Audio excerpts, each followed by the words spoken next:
السلام علیکم ورحمۃ اللہ وبرکاتہ۔ آگے دیکھیں گے تعمیر ادب صبم سے عربی پڑھنے کی مشق۔ اعوذ باللہ من الشیطان الرجیم، بسم اللہ الرحمن الرحیم۔ الف لام میم، الف لام میم۔ بدیع الصلوات التحیات السماوات الأمی اللہ بدیع السماوات والارض ربنا جل جلالہ خالق اللیل والنہار وهو أحسن الخالقين إنه تعالى فالق الحب والنوى وهو أحكم الحاكمين ألف لام ميم الله لا إله إلا هو هل من خالق غیر اللہ کلا لا خالق الا اللہ حافظوا علی الصلوات التحیات للہ والطیبات صلی اللہ علی النبی الأمی وآلہ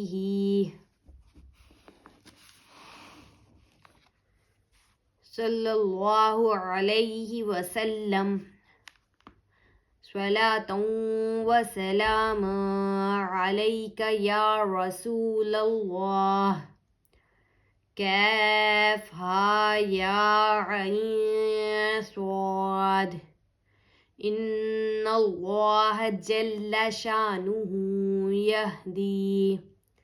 یہدی من یشاء الی صراط مستقیم اللہم یا ربنا الکریم اہدنا الصراط المستقیم اللہم ربنا ہب لنا من لدنک رحمہ انک انت الوہاب۔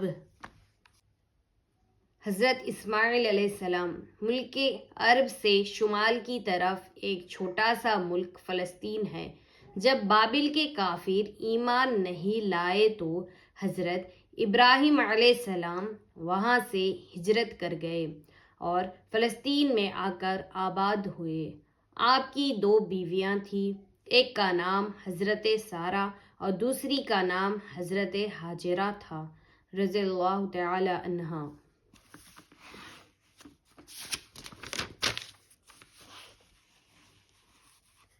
حضرت ابراہیم علیہ السلام کے بڑے صاحبزادے کا نام حضرت اسماعیل علیہ السلام ہے۔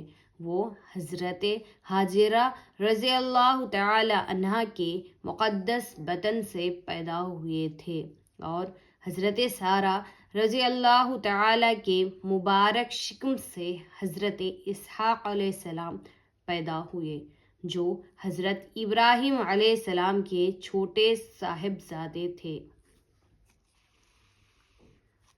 حضرت اسماعیل علیہ السلام ابھی شیرخوار بچہ ہی تھے کہ اللہ تعالیٰ نے حضرت ابراہیم علیہ السلام کے پاس وحی بھیجی کہ اسماعیل اور ہاجرہ کو مکہ پہنچا دو۔ اس زمانے میں مکہ کی سرزمین پر کوئی آبادی نہ تھی، آس پاس صرف ببول وغیرہ کے درخت تھے، باقی سنسان چٹیل میدان تھا اور پانی کا تو کوسوں نام و نشان نہ تھا۔ حکم الہی کے مطابق حضرت ابراہیم علیہ السلام نے حضرت اسماعیل اور حضرت ہاجرہ کو ساتھ لیا اور فلسطین سے چل پڑے۔ جب مکہ کی سرزمین پر پہنچے تو سواری کو روکا اور ان دونوں حضرات کو ایک درخت کے نیچے اتارا۔ پھر حضرت حاجرہ کو ایک توشہ دان میں کھجوریں اور ایک مشک پانی سپرد کر کے واپس روانہ ہوئے۔ آپ کو واپس جاتے دیکھ کر حضرت حاجرہ نے پوچھا، حضرت ہمیں اس سنسان بیابان میں کس کے سہارے چھوڑ کر آپ جا رہے ہیں؟ حضرت ابراہیم علیہ السلام نے اس بات کا نہ تو کچھ جواب دیا نہ مڑ کر دیکھا۔ جب کئی بار پوچھنے پر جواب نہ ملا تو حضرت حاجرہ نے عرض کی، کیا ہم دونوں کو اس طرح چھوڑ کر جانے کا حکم آپ کو اللہ تعالیٰ نے دیا ہے؟ حضرت ابراہیم علیہ السلام نے فرمایا، ہاں۔ یہ سن کر حضرت حاجرہ نے اطمینان کا سانس لیا اور بولی کہ جب اللہ تعالیٰ کا حکم ہے تو وہ ہم دونوں کی ضرور حفاظت فرمائے گا۔ حضرت حاجرہ رضی اللہ تعالی عنہا توشہ دان میں سے کھجوریں کھاتی اور مشک سے پانی پیتی۔ چند دنوں کے بعد کھجور اور پانی ختم ہو گئے تو آپ بہت پریشان ہوئیں، جہاں تک کہ پیاس کی سختی سے آپ کی چھاتی کا دودھ بھی خشک ہو گیا۔ اب تو حضرت اسماعیل علیہ السلام کی جان کے لالے پڑ گئے۔ حضرت اسماعیل علیہ السلام اس وقت بہت ہی ننھے شیرخوار بچے تھے۔ بھوک اور پیاس کے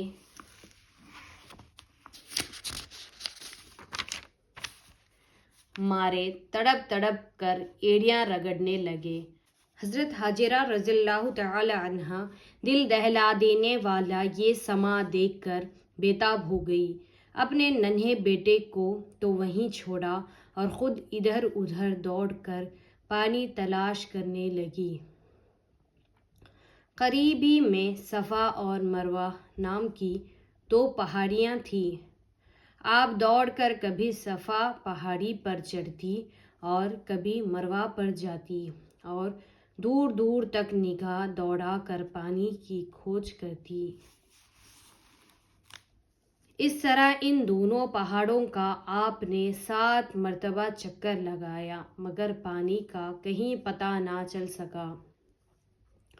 آخری مرتبہ جب آپ ادھر مروہ پہاڑی پر چڑھ کر پانی کی تلاش میں مشغول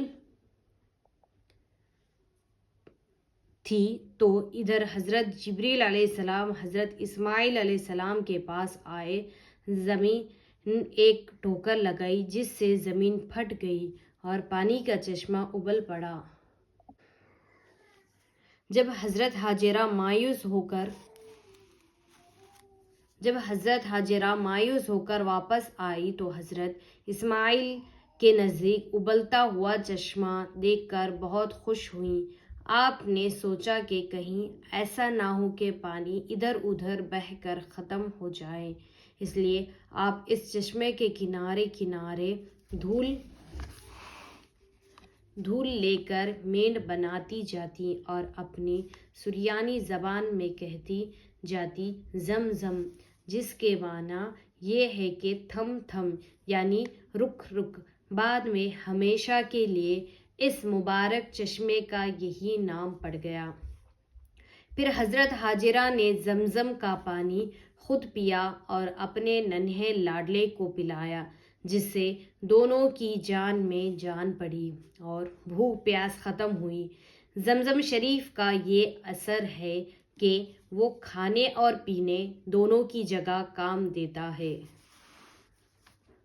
مکہ سے واپس جانے کے بعد حضرت ابراہیم علیہ السلام کا یہ دستور تھا کہ آپ حضرت حاجرہ اور حضرت اسماعیل علیہ السلام کی دیکھ بھال کے لیے ہر مہینے مکے میں تشریف لایا کرتے تھے۔ صبح کو براق پر سوار ہو کر فلسطین سے چلتے اور مکہ آ کر ان دونوں حضرات سے ملاقات کرتے اور حال چال پوچھتے۔ پھر اسی دن دوپہر کے وقت فلسطین واپس پہنچ جاتے۔ زمزم کا چشمہ ظاہر ہونے کے بعد بنی جرہم کا ایک خاندان پانی کی تلاش میں وہاں آ پہنچا۔ دیکھا کہ یہاں تو پانی کی افراط ہے۔ ان لوگوں نے حضرت ہاجرہ رضی اللہ تعالی عنہا سے آباد ہونے کی اجازت مانگی۔ آپ نے اجازت دے دی، وہ لوگ بھی یہیں آباد ہو گئے۔ اب مکہ کی وہ زمین سنسان نہ رہ گئی، بلکہ خاندان جرہم کے بس جانے کی وجہ سے ہر طرف چہل پہل نظر آنے لگی۔ حضرت سیدنا اسماعیل علیہ السلام خاندان کے لوگوں میں پلے بڑھے، انہی لوگوں سے عربی زبان سیکھی۔ جب جوان ہوئے تو آپ کی شادی بھی اسی خاندان میں ہوئی۔ ہمارے سرکار مصطفیٰ صلی اللہ تعالی علیہ وسلم حضرت اسماعیل علیہ السلام ہی کی نسل پاک سے ہے۔ سوالات دیکھیں۔ ہجرت یعنی خدا تعالیٰ کے لیے اپنا گھر بار چھوڑ دینا، مقدس، پاک ستھرا۔ صاحبزادہ بیٹا عزت والے آدمی کا، وطن پیٹ، اثر کام نشان، مطابق شیرخوار۔ افراط بہتات کثرت زیادتی، وہی خدائے پاک کا کام، اجازت منظوری۔ شکم پیٹ جرہم یمن کے ایک مشہور سردار کا نام، جس کی اولاد کو بنی جرہم اور کبھی جرہم کہا جاتا ہے۔ اطمینان، چین، دلاسا، تسلی، دستور، طریقہ، ڈھنگ، قاعدہ۔ مشک چمڑے کا بڑا تھیلا جس میں پانی بھر کر رکھا جاتا ہے۔ چند، تھوڑا، کچھ، کئی، ایک۔ نسل، خاندان، بیٹے، پوتے، پوتوں کی اولاد۔ بنی، اولاد، خاندان، خاندان، گھرانہ، قبیلہ، کنبہ، پریوار۔ پہاڑی، چھوٹا پہاڑ۔ سماں، وقت، منظر، حال۔ مشغول، کام میں لگا ہوا۔ بیتاب، بے چین، گھبرایا ہوا۔ چشمہ، پانی کا سوتا۔ توشیدان، وہ برتن جس میں مسافر کھانا لے کر چلتا ہے۔ قریب، پاس، نزدیک۔ مایوس، نا امید، بے آس۔ سوال دیکھیے۔ حضرت عیسیٰ علیہ السلام کی والدہ ماجدہ کا نام کیا ہے؟ زمزم شریف کا چشمہ کیوں پیدا ہوا؟ ہمارے سرکار پیارے مصطفیٰ صلی اللہ علیہ وسلم حضرت اسحاق علیہ السلام کی نسل پاک سے ہے، یہ حضرت اسماعیل علیہ السلام کے مقدس خاندان سے۔ انشاءاللہ پھر ملیں گے اگلے سبق میں۔ جزاک اللہ۔ السلام علیکم ورحمۃ اللہ وبرکاتہ۔